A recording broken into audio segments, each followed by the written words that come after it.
Now we turn to the events that led to Jean training to become a social worker. That all began tragically with the death of her fourth child, a baby daughter who was stillborn. Here we'll be hearing from Sue Leither about Jean's time with Camden Social Services. Observer leader writer Yvonne Roberts, who many of you will know, wrote a particularly moving obituary of Jean for The Guardian, will chair a discussion with some of Jean's contemporaries, Hayley Argent, Amanda Hewitt and Susie Essex, who trade alongside Jean and remain some of her closest friends for the rest of her life. In this conversation, Yvonne and the others will be exploring Jean's transition from home to work through the prism of the feminist movement of the late 1960s. But first, we begin with a short film of Jean talking about the loss of her daughter and social work. So what was that like when you discovered you were pregnant in 1965? Well, I just took it in my stride. I think that I was very happy having children. I mean, how I had them wasn't particularly ideal, but I was very happy having children. I mean, 4 children would have been fine. And of course it was a girl, Katie M we were going to call her, Katie Emma. But tragedy struck when on one morning I got into the bath, and the baby always jumped about a lot when you're in the bath, and the baby wasn't moving. I knew it's not called stillborn for nothing. They tried to bring it away by chemical means, injections but my womb or uterus wouldn't work. So at 8 o'clock at night they did a cesarean, and I always think that this is, it must have been tired staff or something or other, because they left a big swab in me, which nearly killed me in the end. There wasn't any system then for sort of this situation. In fact, they rather wanted to hide me away. But the whole thing from then on, feeling terrible, feeling as though I'd got flu all the time, of course, was the swab, but, doctor said, oh, this is grief. It's too much to describe, Mark Haley. So you never get over it. You never get over it. You have absolute transforming points in your life. Losing the baby was a transforming moment in a huge way, because it sort of marked, and of course I forgot to say I was sterilised then, because there wasn't any question of me having more children. So that was a transforming moment, because that was the end of something. It was the end of a stage of life. I had been here for all those years, up to 1969, when I went on the course, servicing the family. I mean, the family knew nothing else but the fact that I did everything. And so, when services are removed, obviously, that makes an enormous difference. And I had the double shift. I was doing a big career, and I had everything to do still. I was attempting to do everything, because I had promised that nothing would change. So, I mean, I was the person carrying the biggest burden, and everybody else was in some ways inconvenienced, really. I think I put it like that. The impact was enormous, and funnily enough, some of the most resistance I had was from the women in the road. One said, oh, don't worry, Bill, I'll get you some dinner if she's not in.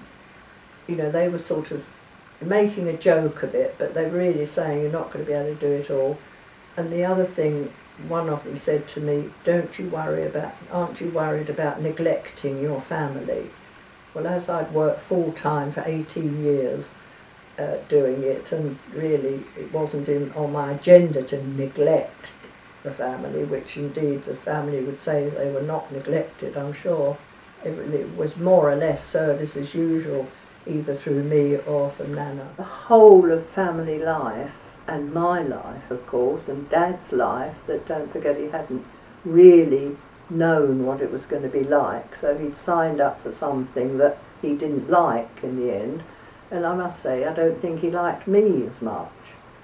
You know, he always used to sort of say, if we went out to met people, out to dinner or something, you know, he would always say, oh, isn't she a nice woman? And she was always a housewife.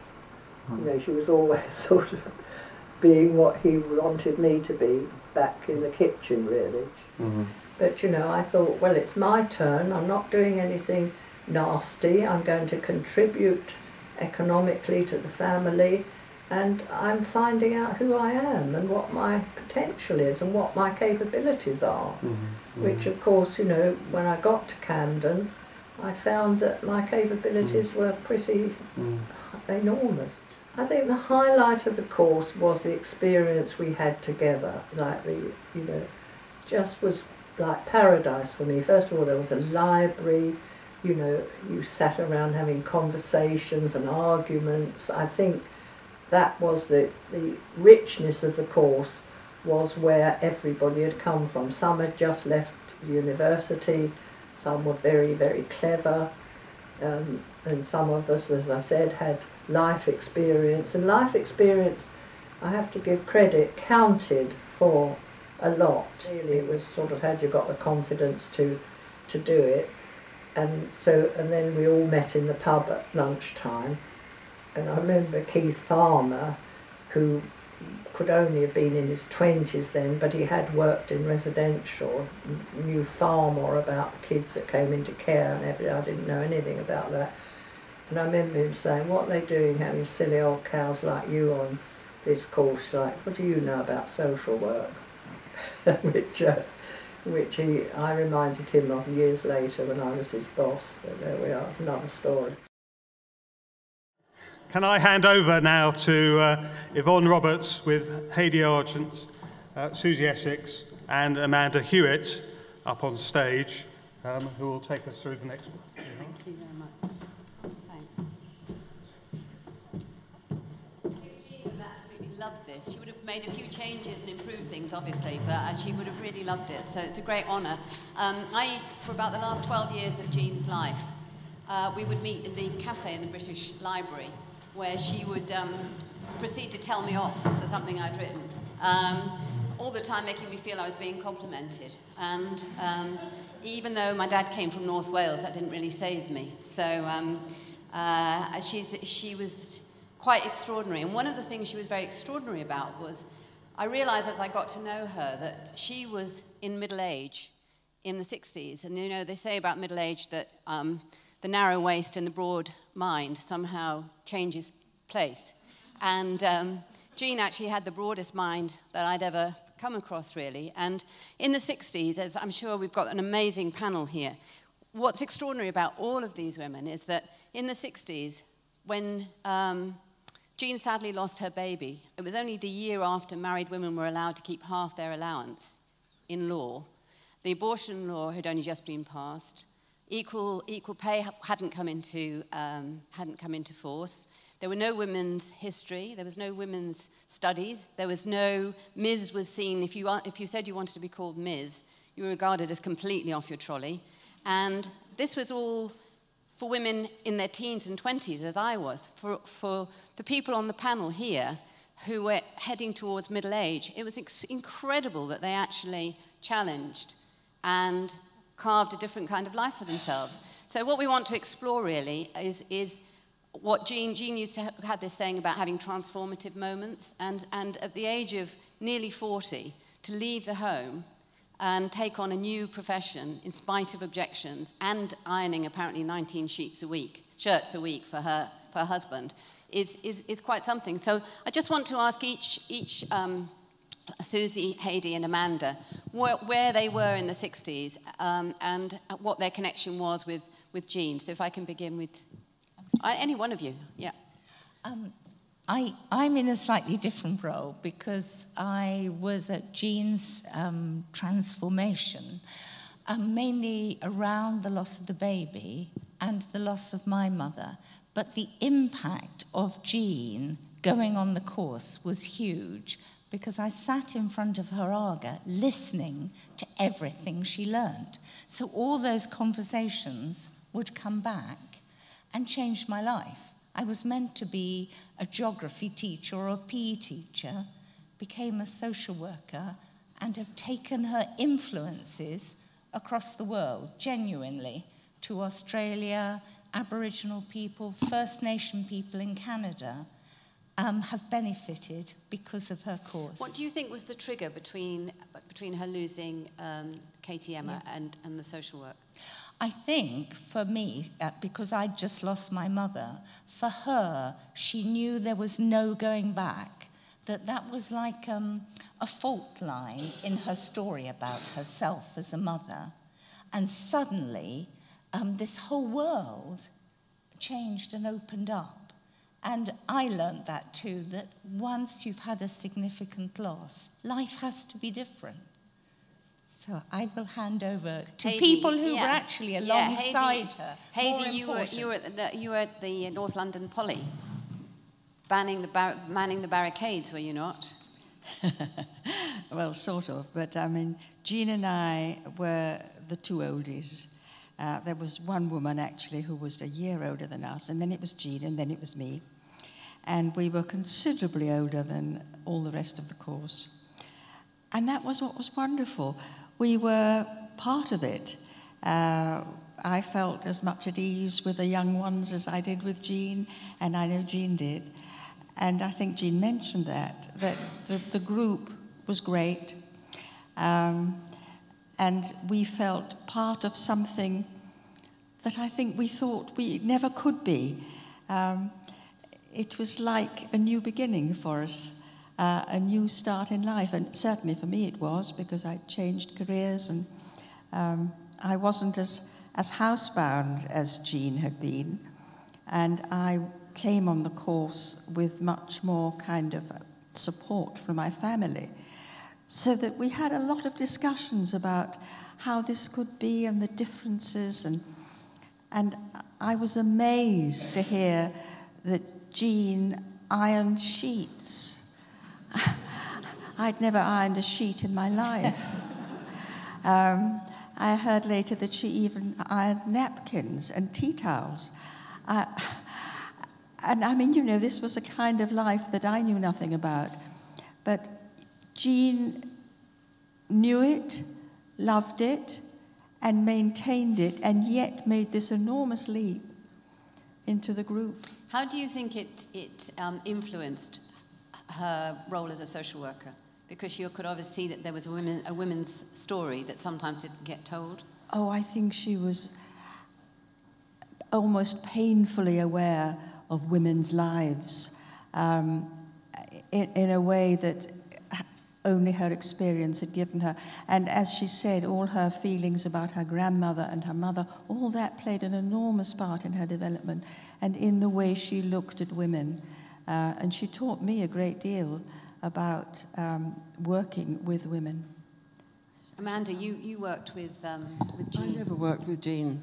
I never worked with her at all. Yeah. But our lives were ran on parallel lines in a sense. She was always more ambitious. I went into social work a little later than she did, and I envied her greatly because she had her mother who stepped into the house and looked after the children, and I didn't have that. And I had to train 5 years evening classes and then 1 year full-time, whereas she was able to dive straight in. And, you know, I thought that was a very enviable way of doing it, of changing your lifestyle, really, in a quite a dramatic way. But our friendship developed in a different way. We met in the playground at primary school. I've known her for something like 59 years. And she's my dearest friend. We had children of a comparable age in primary school. We had husbands who were a mix of, you know, good and bad. We had moans about our marital situations, but we survived them. And that really went on for a long while, all the time, really, until we were both widowed. we went to, after the school playground era, we started going swimming together at Kentish Town because our children were being taught by Susie's father, and that was another source of an arena that we could use to chat and talk and share things. How do you think that Jean navigated the situation with Bill? Because Bill obviously would have preferred her to have been a housewife. Yes. And Jean was very determinedly not going to do that, when she was a Yes. housewife plus. Yeah, well, I can identify with that very strongly because I was in a similar situation. I mean, neither Jean or I had any support, active support, from our husbands, and although, you know, they did what men were supposed to do at that time, which was earn the money, but not look after the babies. And so it was hard work. You know, you had to be two different people, more than two different people. You had to do your bit when you got home, and you had to somehow keep your head above water when you were studying. And when you were actually in the college situation as a student, you were, as Hades said, a different person, a person I very much was struck by that remark of yours, because I didn't think I could become that person. And I gradually realized I could, you know, and it was incredibly, incredibly liberating. Heidi, why do you think feminism was so important to Jean? Because lots of women went into social work and lots of women didn't become feminists. Why was it so important to her? Well, I think it was her experience at home, and that she felt she was more than a housewife. And how was she going to do that? And, you know, it was the time, I mean, we all read Simone de Beauvoir, and we were all aware of it, and we discussed it with our tutors, and we discussed it in the group, so that left-wing politics and feminism, that became part of our life. It became part of the course. She stuck with it, though. She didn't give And it she up. stuck with it. My goodness, she stuck with it, yes. And, you know, she went on amazingly, just amazingly. One of my last contacts with Jean was when she came out of hospital, very briefly, for just a few days before going back finally. And during that time, she wrote me a very long email complaining bitterly about a conference that was being put on about kinship care without her. And what was that about? And shouldn't I be doing something about it? And that was the last contact I had with her. But, you know, she was feisty till the end, and that was wonderful. She was. Well, listen, they say that you can't choose your relatives, but you can pick your friends, and these are three wonderful friends, so thank you very much indeed. Thank you. Now we have another short film of Jean, this time Jean reflecting on her years as a senior manager in Camden. You become a therapist, but you're also in a local authority role which can take children into care. You can take the children away from them. So it's a policeman role. It's a very, very difficult role. But I think that we did it. We did preventive work. We prevented children coming into care. We had the lowest number of children in care, 300, which was the lowest, I think, in the country. I remember many, many clients, families, and one of my most famous, she was very, very low-functioning mum, we would have called her, bordering on learning disabled. I had to go down and visit this child in Kent. She wasn't going there at all because she felt so ashamed and inadequate. So I began planning to get this child back. I went with her to the Celiac Society, which is what social workers did in those days. I went in the evening with her to the Celiac Society so that she knew what she got to do. As we left the house where he'd been fostered, the two children said, "Good riddance to you." And when we got back to the flats, they put out all bunting and, you know, a huge welcome. As I left, she wrote me this amazing letter which said, which I've still got, which said, "My husband would have loved you." Which was very, very sad, really. But I mean, it was what social work was about in those days. I mean, you really did your best and changed people's lives. I had got rid of 3 area heads. First of all, I wasn't afraid of the job, and I sort of thought to myself, hang on a sec, I hadn't been on a management course at all. I said, I know I've got a feel of what this is. It's like your adolescents at home, adolescents that I brought up. 1 minute they were grown-ups and 1 minute they were acting like children. So in the area meetings, which there were about 40 people, and I had to go through that every Wednesday, be bashed about the ears, they were like adolescents, it was all my fault and blah, blah, blah. And then, they would be in my room on particular cases. They would be in my room crying because of what was happening to them on particular cases. And I thought, and at other times, they were absolutely lovely. And I thought, well, this is really just like they're behaving like adolescents because they're out of control. They're pushing the boundaries, all those things. So I thought, well, what I've got to do is just stick it out. Not cancel anything, meet them all the time, just go through it. And I noticed that all the team leaders that I appointed, I gradually got to realise that that's what they had to do when they're appointed in their teams. They had to go through a testing time with their teams. And if they didn't do that, they never got it right. But if they did it, went through it, and that's what I did, and that's how we got through it. And eventually, it was an amazing workforce. You would find men doing sort of 3 years statutory sort of work in practice and then applying for jobs out of practice. And then rather saying, well, the trouble with women is they always want to practice.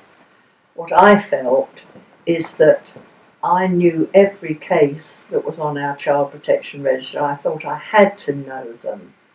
And therefore, if a social worker was off sick and their team leader was on leave, I would keep a special eye on that situation because, you knew that these mistakes can happen when the people were who couldn't keep a grip on it.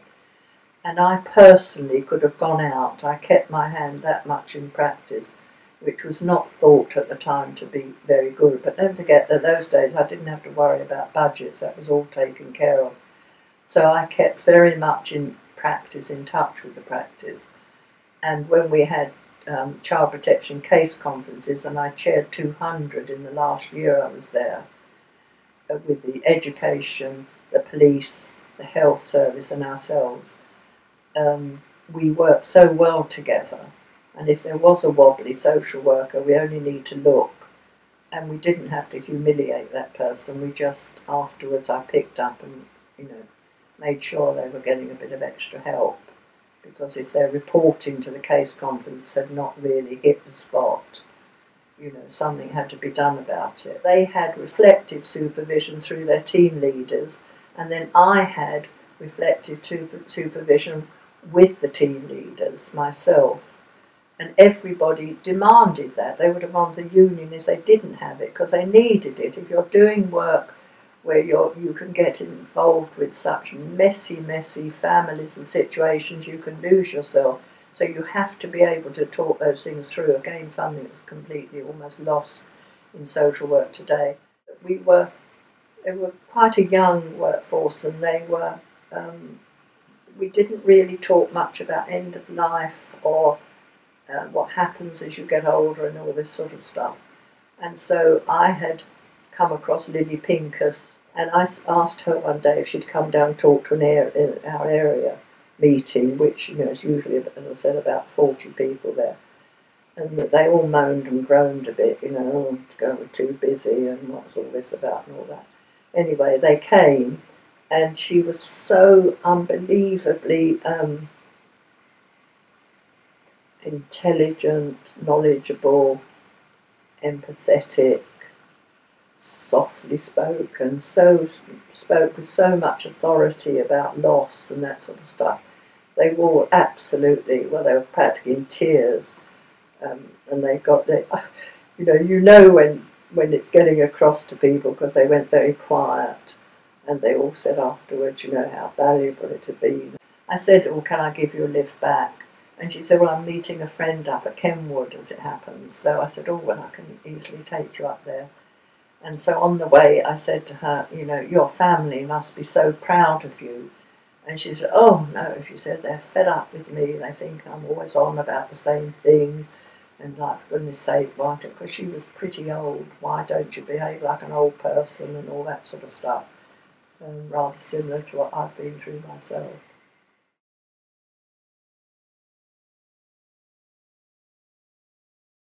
Worked with Jean in Camden, and Sue's going to tell us a bit about what it was like to work in Camden in those days and what it was like to work for Jean as well. Thank you. I was one of those adolescents that she was talking about. Still am, I think. Jean was my very much loved area manager of famous and wonderful Area 3 in Camden. To be serious at first, her style of leadership was enabling and empathetic. She really cared about the client's welfare and also for the welfare of her staff. The values of the office came right from the top. She nurtured the team leaders and enabled them to care for us on the coalface. The supportive ethos was pervasive.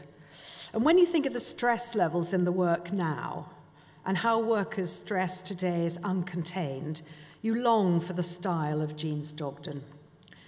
She presided over a happy office in her Jaeger outfits, always bought in the sale.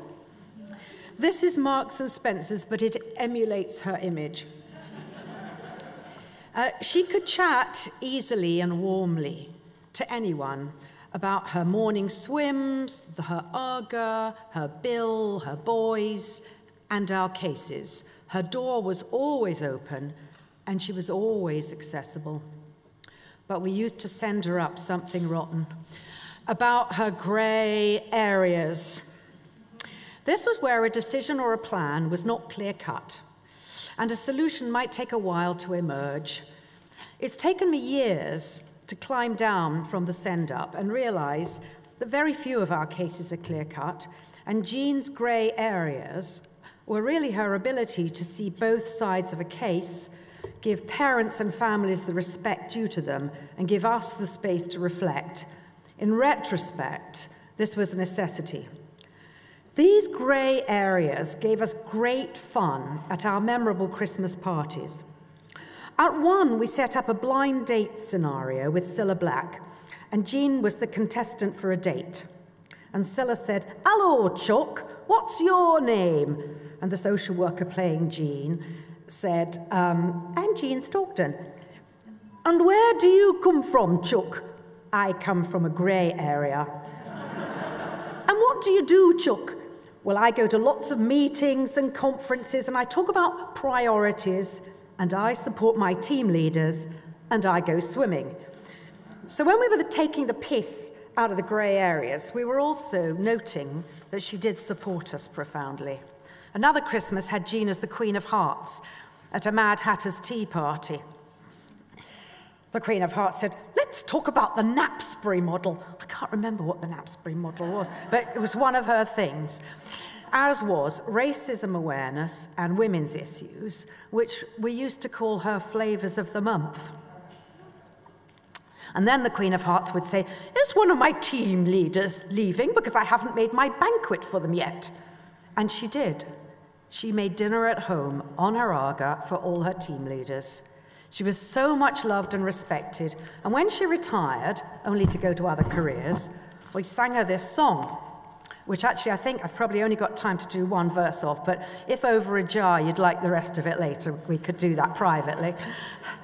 Hey, Jean, you are a queen. You've reigned supreme in this grey area. You swim here from Barnet every day. You show us the way when life is scarier. We'll miss the Speedo costume draped in your room. Hey, Jean.